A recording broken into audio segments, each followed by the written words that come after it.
Musical Prisms podcast with your host, Wayne Fisher.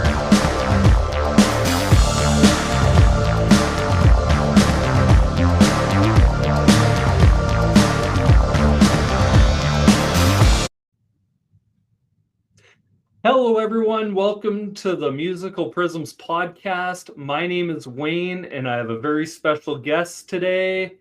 She is the vixen of vinyl, the foundation of floating. She is all shook up about being the future president of the Elvis Presley fan club. A lady so divine, she would blow Jim Morrison's fragile mind. The host of Amy's Vinyl Experience, Miss Amy Fox. Hi, Wayne. How's it going? Not bad. Thank you for having me on your show. Oh, no problem. So today we're going to be looking at Dirt by Alice in Chains, which is an album you suggested. So the first question I have for you, Amy, is how did you come across this album? All right. So my first listen to Alice in Chains was on MTV. Do you remember when MTV was so big and so hot? Vaguely. I think I was about maybe 4 around that time. Oh, really? Oh, my gosh. I loved watching MTV Live. And I just remember when they were doing all the live shows, like the small stage shows. And the first time I ever heard Alice in Chains was on MTV, and I was hooked. So I was raised in a house full of music.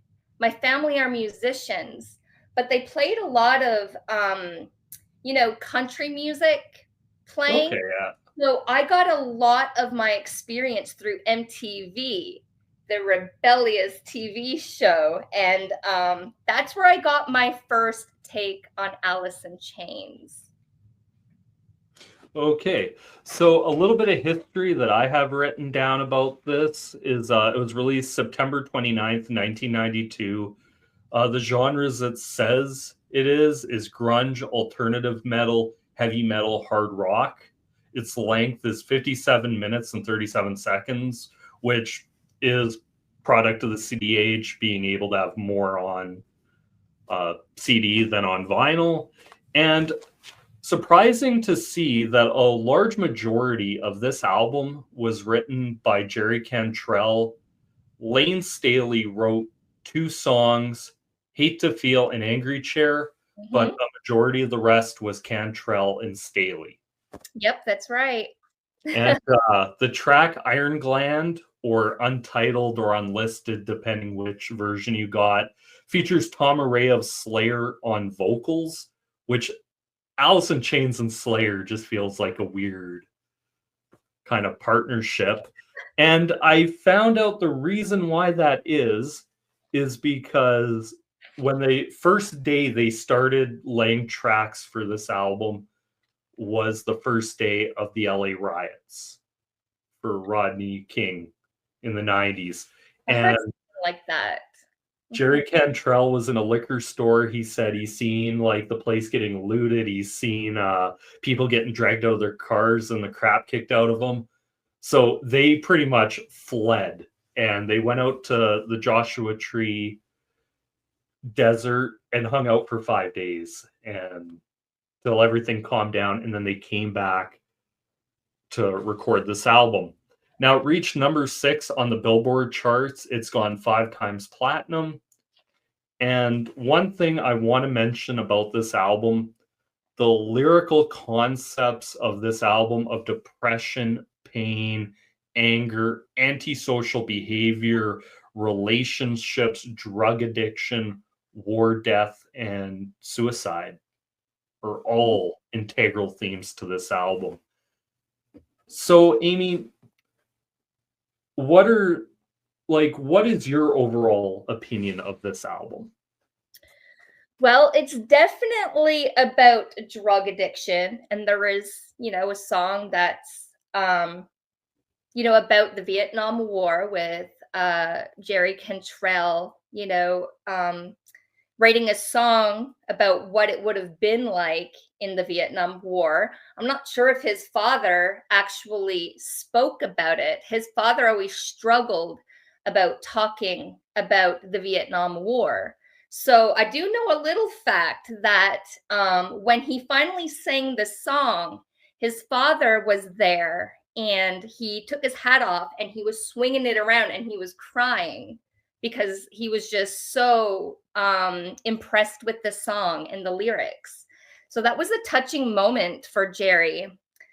The album is definitely about drug addiction, rehabilitation, and just suicide and death. It's a very eerie, dark album. It's not an album you want to listen to a handful times a year. You might only want to listen to it maybe a couple times a year. And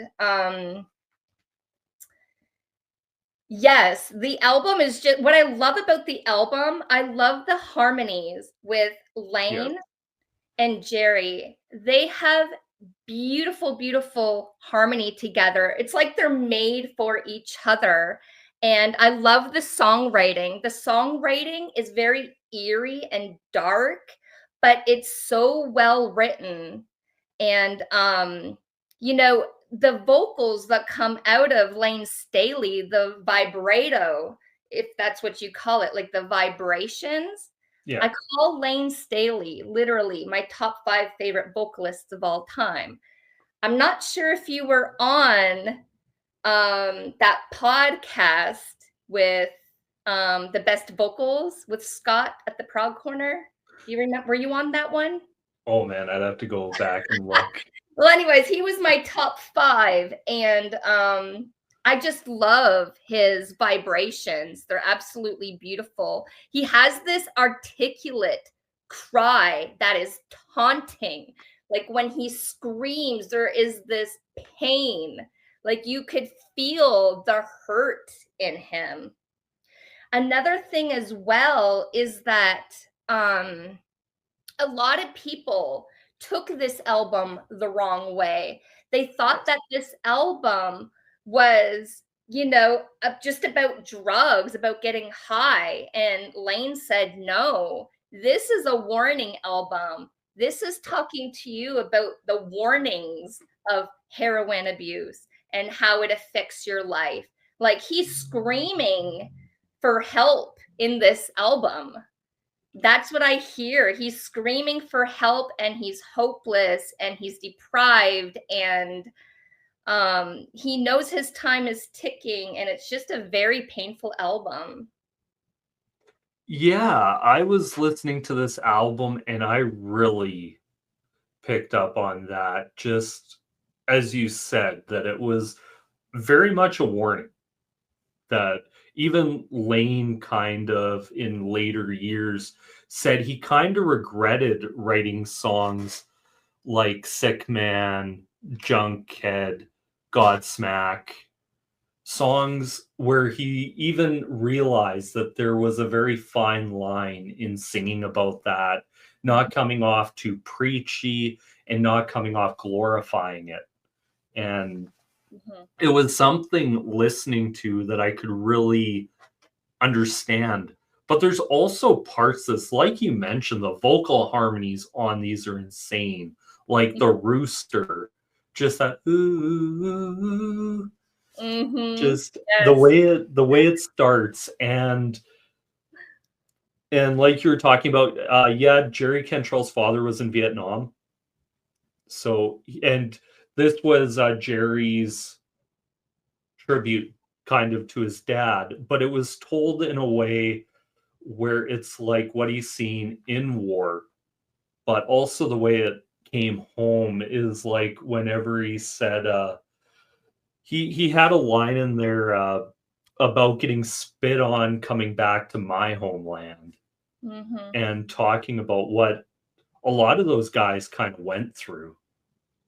And the fact it was such an unpopular war, they didn't want to really talk about it. It's not like World War II where it was everyone was making a movie about it and kind of glorifying it. But yeah, and then you have songs like Rain When I Die that talks about relationships. Down in the Hole, which Jerry Cantrell wrote as a song to his girlfriend, where he talked about kind of the way their lives, kind of the rock star lifestyle, that whole musician lifestyle is not conducive to long-term relationships. Mm-hmm. But then you have a song like Sick Man, and I don't know if you caught this. This reminds me so much of White Zombie, Rob Zombie. It has a really hard psychedelic feeling about it. It's very dizzy feeling. It really comes off very dizzy. Like when I listen to it, it literally makes me feel dizzy, almost sick. Like they really, really did a good job putting feeling in that song. And it's a creepy song. You know, there's a cynical laugh in there. The you know, like there's it's very small. It's a very small part, but it's a very creepy sound. It's very disturbing. And he's really comparing himself as a fly. At the beginning, he talks about, you know, the fly. And I think it really is, you know, a fly has a short span life. Yeah. Right. And it's really interesting. I really should pull up the lyrics. I think it might be in here. Ooh, that's hard to read. I'll see if I can pull them up here. But yes, Sick Man, that's a crazy, creepy song. It really, really is. Yeah, like the cadence of dan dan dan dan dan dan dan dan. Just reminds me so much of like Rob Zombie there. And some of the riffs here are just so, how do I put it? Just so drenched in, like, it kind of feels like this sludge. Mm-hmm. That as you're listening to it, it kind of feels like it kind of invokes you. But there's also parts that's where even like songs like Rain When I Die, where it has that great bass intro to it, that it's musically, and then it's just like stuff will just stop and go in a whole nother direction. But songs like, Dirt, Godsmack, Iron Gland, Hate to Feel, Angry Chair Wood. Like the second I talked to you a little bit about this off camera.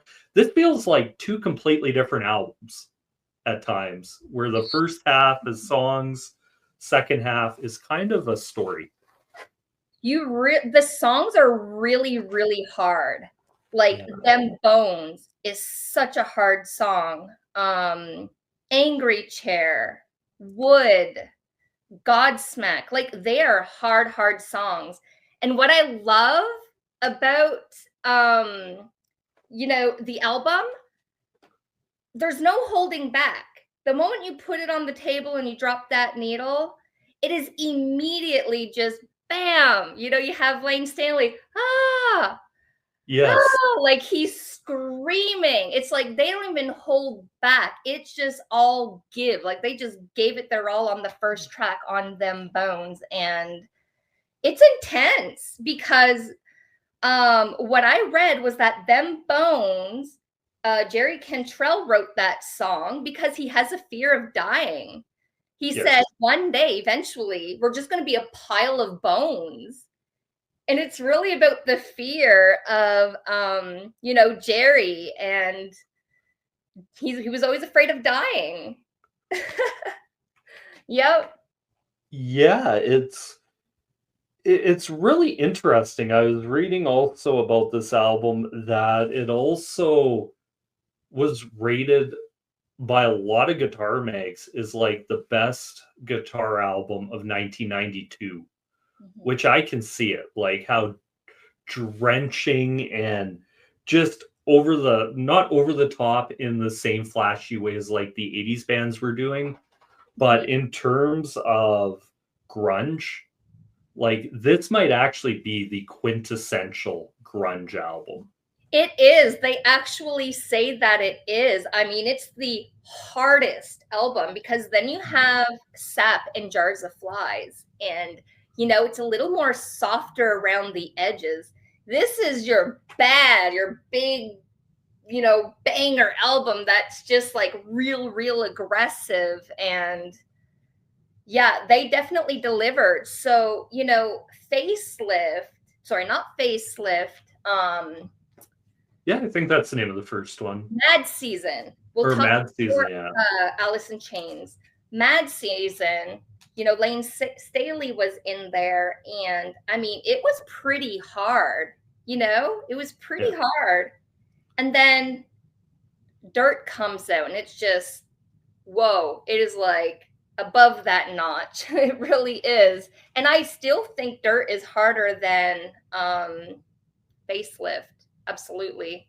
The lyrics, they are strong. They really are strong. Yeah, there was something where the producer actually during these sessions actually went to Lane Staley and begged him to get clean and to get sober, because I think he noticed the talent was there.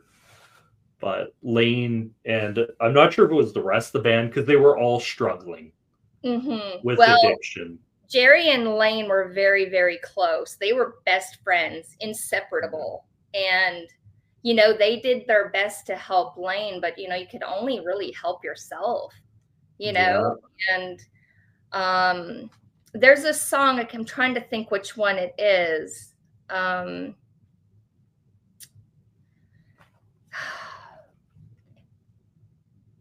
Trying to think which song it is, which lyrics go with it. Junkhead. Junkhead's, talking about, being a junkhead, being addicted to heroin. Well, he talks about, like, those lyrics really are about, you don't understand what we go through unless you are literally hooked on drugs. Like, you can, be blue in the face, saying you get help, we can help you. But until you know that feeling, it's like you'll never truly understand the pain and the fear and the anxiety and the withdrawals, like, so it's very, that's a pretty strong song. It really is. Yeah, there's also a Damn That River, which, when reading up on this, depending if Wikipedia is right about this, it was written after a fight Jerry Cantrell and Sean Keneally had, or Kinney had, after he broke a table over Jerry Cantrell's head. Yeah, they went in they were in an argument, according to what I've read. They were in an argument, and supposedly it was over a ride. Jerry wanted a ride, and I guess he took it a little too far. And supposedly he said, maybe I got what I deserve. After they made up, the song was written, and they just went on from there. Yeah, it's a good angry song for anybody. If you just want a good angry song, just play that song. Play Damn the River. It's a great song. It really is. It is. This is also the last album to feature bassist Mike Starr on it in Alice in Chains, which even Kinney and Starr talk about, they were also dealing with alcoholism at that time, really bad, and all the touring they're doing. And I think in a way you could tell that this band, for as great as this album is, that the cracks were starting to really show in Alice in Chains, because it wasn't too long after this album and after the tour that Lane had to come off the road.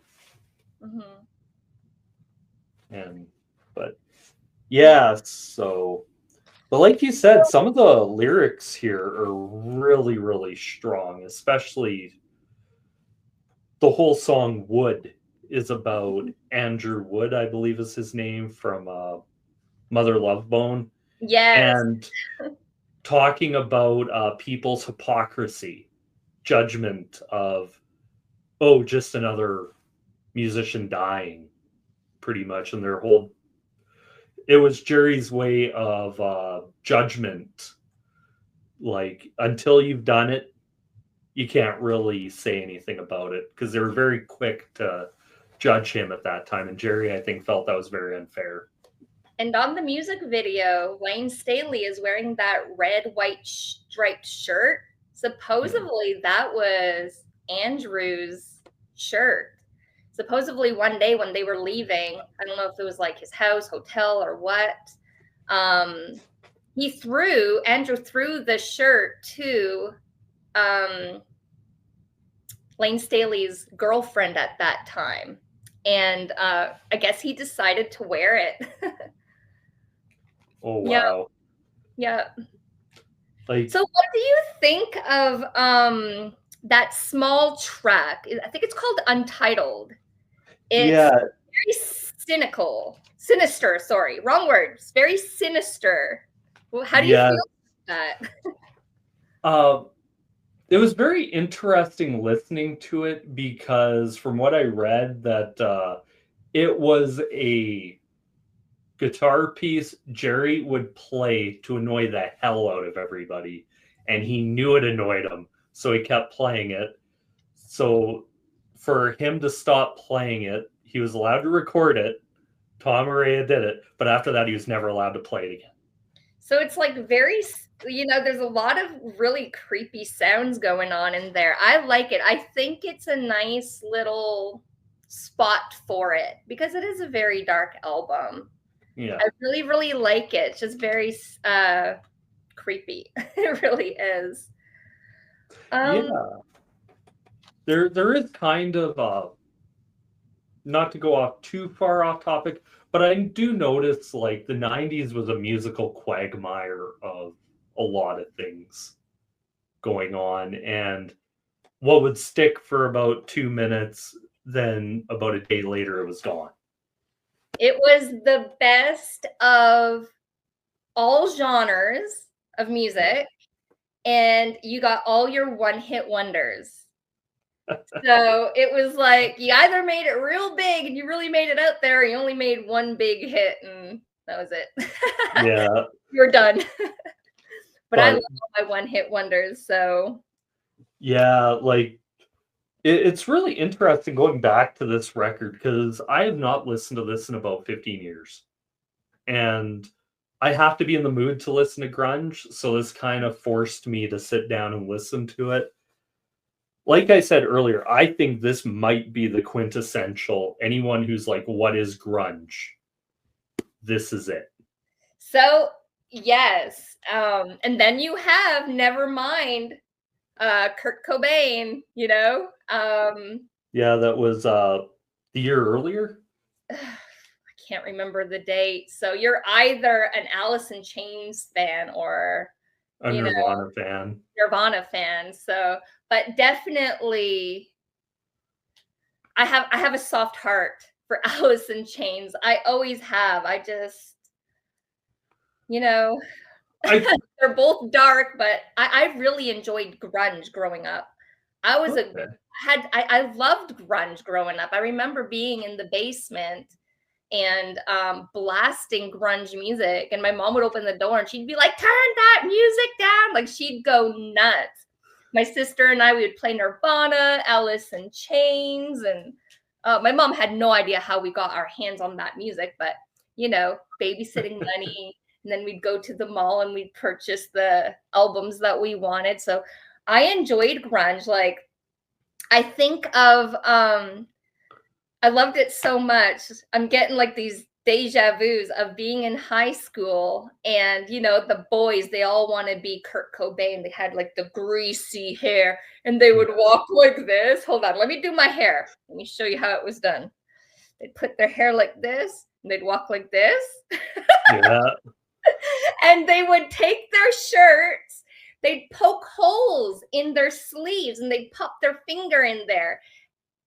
It was all grunge. Yeah. My high school years were very, very grunge. Yeah, Why I appreciate it so much. I grew up in the kind of in a weird time like that, late 90s to mid 2000s is Mm-hmm. pretty much a lot of my school and informative years. And I Same. remember right around 2003, 2004, you started seeing the Nirvana shirts everywhere. Mm-hmm. Yeah. And I was listening to a lot of different stuff around that time. Grunge didn't really hit me till about the 2010s before I started actually listening. Mhm. Soundgarden, to me, the two bands I really like Oh yeah. from this is Soundgarden and Alice in Chains. But that's more so that I think they were a little more musical. They were a little bit more on the metal Yeah. side of it. It was Alice in Chains, Nirvana, Pearl Jam, Stone Temple Pilots, and Soundgarden. Yeah. Down below if your girl is right. Yes. People out there if you're watching. Yes. I know. Yeah, and there's parts of this where I'm listening to it and I'm like my favorite, I know it's probably not a popular pick, my favorite Soundgarden song was Pretty Noose. Mm-hmm. And there's parts of this where I'm like, I could definitely see that Soundgarden might have taken some of this and just kind of Soundgardened it a little bit, but the elements are there. I really appreciate Soundgarden. Their sound is such a beautiful, like, medium, in my opinion. Some might call it Yeah. really hard, but it's not too heavy. You know, it's actually, you could actually listen to it more than a couple times a year. So, Yes. So I asked this to my other guests, and I'll ask it to you. If you had to give this album a grading out of 10, what would it be? ooh, I like it a lot. I really do. If I'm just going to rate it as an album, I'm going to give it a 9. I love it. I love this album. I love grunge. I appreciate it. You have the big banger songs, them Bones, Sick Man Rooster, Angry Chair Wood, like the big, big hard songs. And I just, Lane Staley is like my top 5 favorite vocalists of all time. If I had Yeah. a Mount Rushmore, Lane Staley will be on there. I love his vibrations. I think it's called vibrato, but I love his vibrations, and I've always been captivated by his vocals. And Yes. I love listening to him. He has a great vocal, and I wish he could have sang more. I wish he was here to give us more music. But Yeah, you're it's either a Jerry vocal fan or you're a Lane vocal fan. yeah, I really have to say I would definitely give this album, for me at least, an 8.5 That's out still of really 10. good. It's a really good grade. L- going back listening to this, the rocking songs rock and the ballad songs are so good. Yes. Like Mhm. Jerry Cantrell is a very underrated guitar player for his ability. There's so much he does Mhm. where I'm like, that fits. And his chorus effect on Rooster, that whole just strumming intro. Yes. And the great thing about this is there's none of that over the top guitar soloing. Like it's so minimal on this True. Yep. Mhm. where everything just fits, and there's not much on here I would change. I think the production of this is fantastic.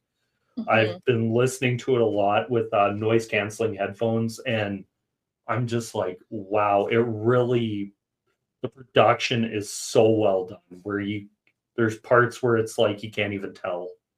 Like, what would I change? Yep, it's like from the drop of that needle, there's no holding back. It's just Yeah. like Lane just letting it rip. I love it so much. And that's album. You mentioned him vocally.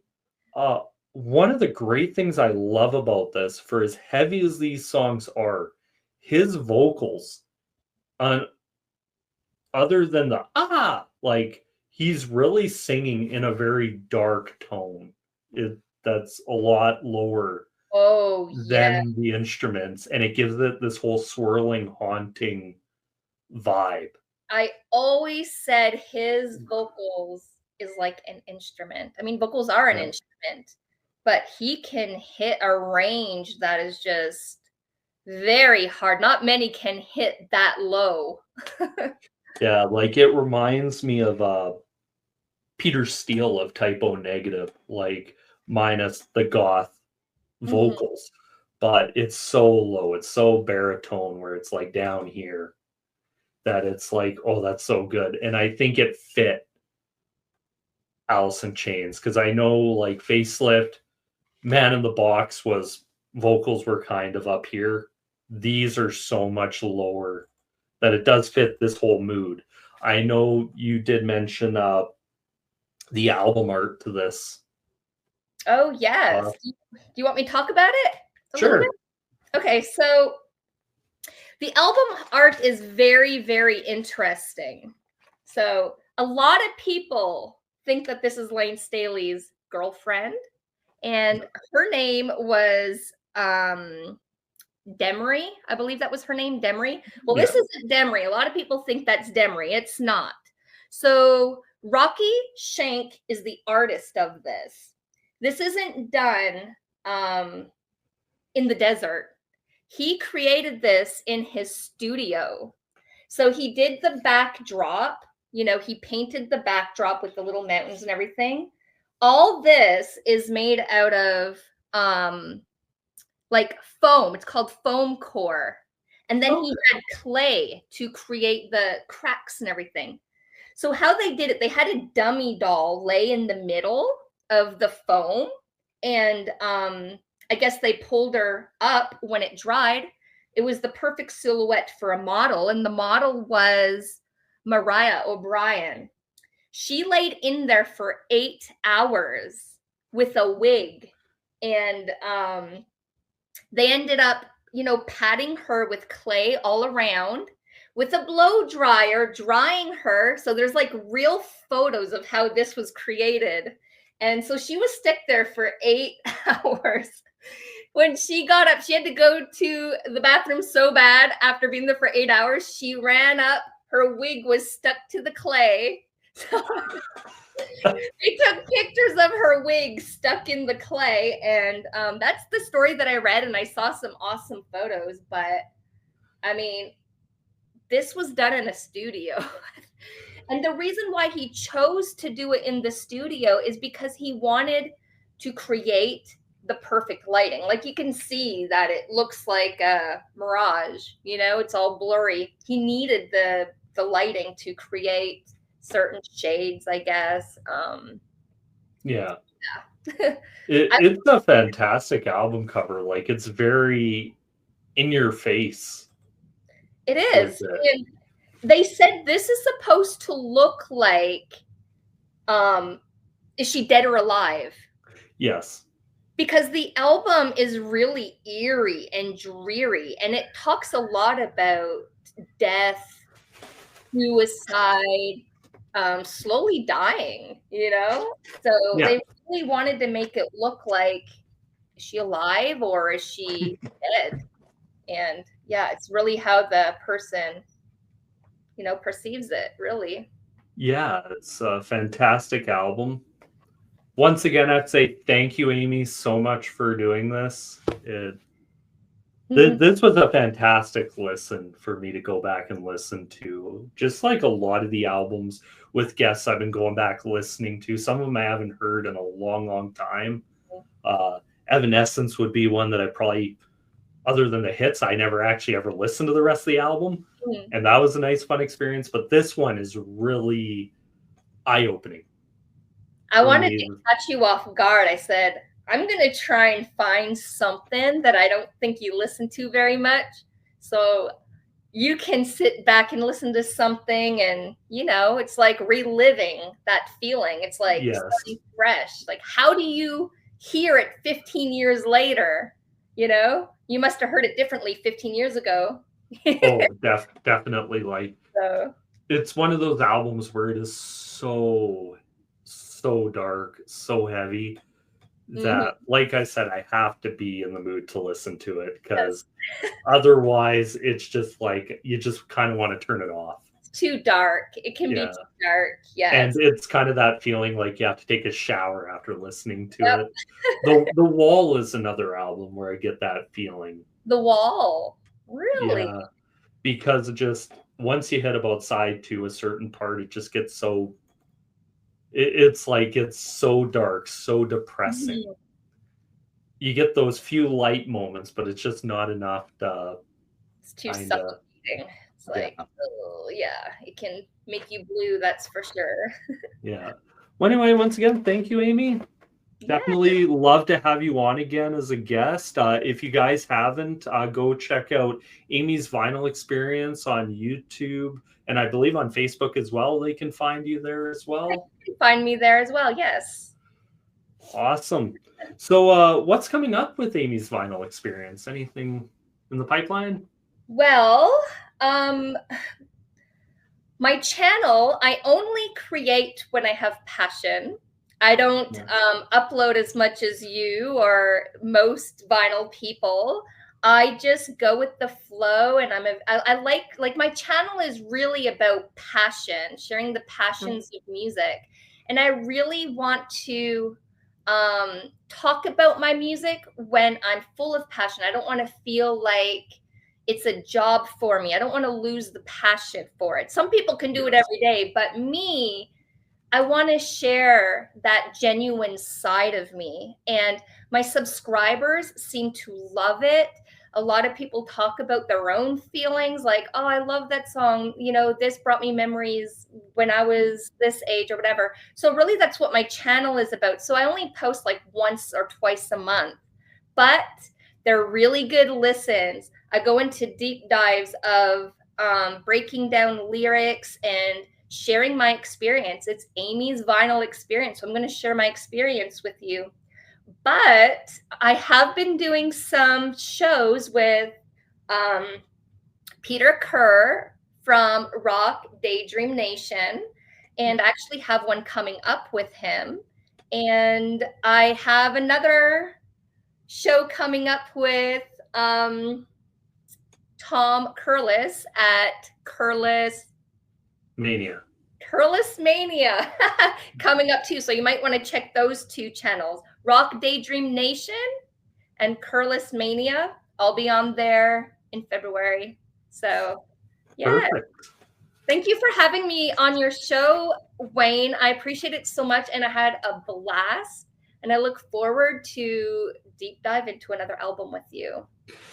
Perfect. Would love to have you on again. Like I said, pretty much like I've said to all my guests, I'm open to anything. Like, that's one thing I love doing, is just like, as long as there's music to it, I'll listen to it. I might not like it or enjoy it, but I will give it a fair critique. I will listen to it. That's fair. It expands you to listen to more. And, you know, that's what music is about. It's about listening and experiencing things, experiencing different music. Yeah. So once again, folks, that's the episode. That was our look at Dirt by Alice in Chains. If you haven't listened to it before, definitely check it out. If you haven't listened to it in years, go back. I think it's definitely a buy. If you can find it, buy it. It's a great album. But anyway, that's me here once again, signing out. Peace. Bye.